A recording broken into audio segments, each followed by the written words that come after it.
families, the farmers, and the first responders from Orange County, I want to personally thank each and every one of you. On behalf of the bats, the turtles, and all the species at risk, I thank you for being here.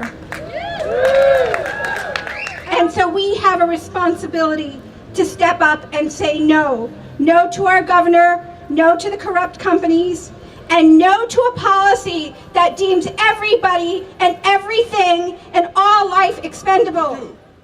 This kind of demonstration, when it actually makes, when those corridors in there reverberate with our cries of stop CPV, and then there will have to be more of us.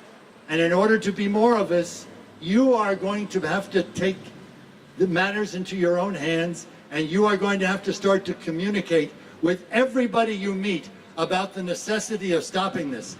You know, it's not just a frack gas power plant. The intersectionality of the failure of every institution in this country, which is either failing of its own internal contradictions or being torn apart by this administration, so that we have no interface between us as citizens and the people in power. The only way to get their attention is to resist. Thanking the anti-fracking movement of New York for banning fracking across this whole state and saying that won't happen here. I know that took a lot of work, so thank you for that work that you've already done, and thank you for not stopping just because you got that ban. And here's the thing, if Governor Cuomo wants to have some ambitions for being a national level politician, he needs to realize that we already have a national movement. We have a national movement that is growing. We have a national movement that is committed. And we have a national movement that does not forget when you threaten our communities. And if he allows this power plant to go through, if he does not shut down that plant, this movement will shut down his career. Okay. Now, Governor Cuomo got lots of credit and lots of praise and lots of plaudits for banning fracking in the state of New York. And that was good. But it makes no sense to say that you're banning fracking in New York and then build a power plant that demands that you go frack someplace else to do it. That is to say, there may be old-style corruption at the bottom of this CPV plant, but there is definitely a kind of intellectual corruption at the top of it. It makes no sense to say New York State is going to lead the planet, we're going to be 100% renewable, here we go, and then say, but we're going to build this frack gas power plant anyway. That thing's going to be there 50, 60 years from now. Is there anybody in this state who thinks that 50 or 60 years from now, fracked natural gas is going to be the fuel of choice for powering this planet? Of course not. Of course not. Look, I've been in government for 50 years. My career started in 1967. And I was chairman of a congressional investigative subcommittee that investigated the shenanigans on Wall Street. And I can tell you that I know a crooked deal when I see one, and CPV is a crooked deal, period, full stop. Governor Cuomo, who I know, and I consider a friend, long ago should have recognized that this process is contaminated when you have people in your own office who are charged with bribery, when you see the corruption of the permitting process, when those who have been involved at Minisink and other places have been able to see the corruption of the permitting process. It's time for the governor to recognize this. His career depends on it, but our lives depend upon it. This is about the future of New York. It's about the future of America. Are you ready to stand up for this country as well as its state, and never to relent, and never give up, and always to press forward? My name is Tony Ingraf. I'm a professor emeritus of civil and environmental engineering at Cornell University. There are two main points in this statement.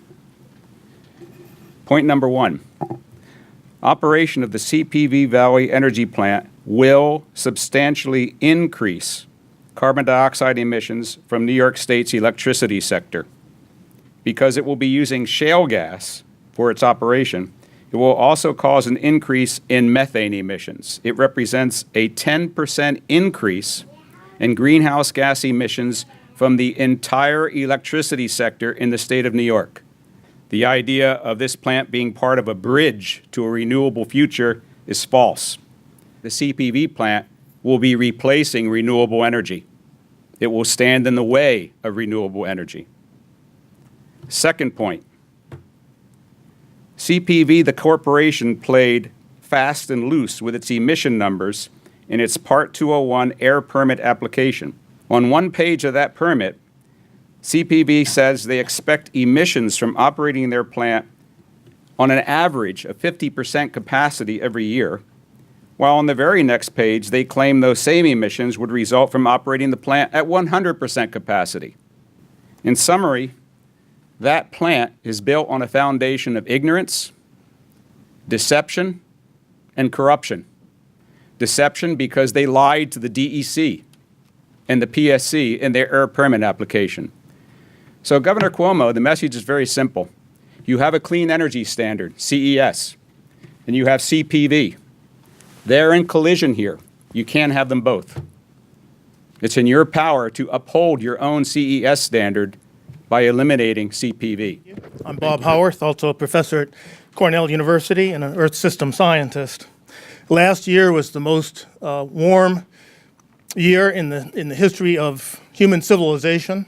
The year before that was the next warmest. Before that, the last 6 years are among the 10 warmest years ever in the history of human civilization, and the rate of warming is accelerating. There's simply no more room for building fossil fuel structure such as this monstrous plant. The increase in CO2 and methane emissions that Professor Ingraf mentioned are simply the wrong direction for this state and for this country, given the urgency of climate change. Now, a little bit about methane. Natural gas is mostly methane. Methane is an incredibly potent greenhouse gas. It's more than 100 times more potent than carbon dioxide when both gases are in the atmosphere. And the best evidence now is that shale gas is a true climate disaster. If you include the methane emissions, I believe it has a greenhouse gas footprint that is 2 to 3 times larger than that of coal. That's a big deal. And it is bigger than that of conventional natural gas. So what we find is that although New York has banned fracking, we banned shale gas development in our own state, the natural gas that we now use, which would have been conventional natural gas 10 years ago, is virtually all coming from Pennsylvania, from the Marcellus shale fields. It's all fracked shale gas. And that means it has a larger footprint. Our state is increasing its use of natural gas at a faster rate than any other state in the country, and this plant is a symptom of that problem. We need to get rid of not only fracking in our own state, but the use of fracked gas from wherever it comes from. Two other points I'd like to highlight here. One is that I think the best evidence is that somewhere in the neighborhood of 10% of the natural gas that's developed in the Marcellus Shale is emitted to the atmosphere as methane. So when I say last year was the warmest year ever, that's because of methane, and it's because of shale gas development in the United States. This is a very imminent problem. Finally, I want to point out that the U.S. Environmental Protection Agency continues to lowball methane emissions. And we simply need to move in the opposite direction if we're serious about climate change. So I urge Governor Cuomo to very carefully consider this and to put an end to this gas infrastructure build-out, including this plant. Thank you for coming today.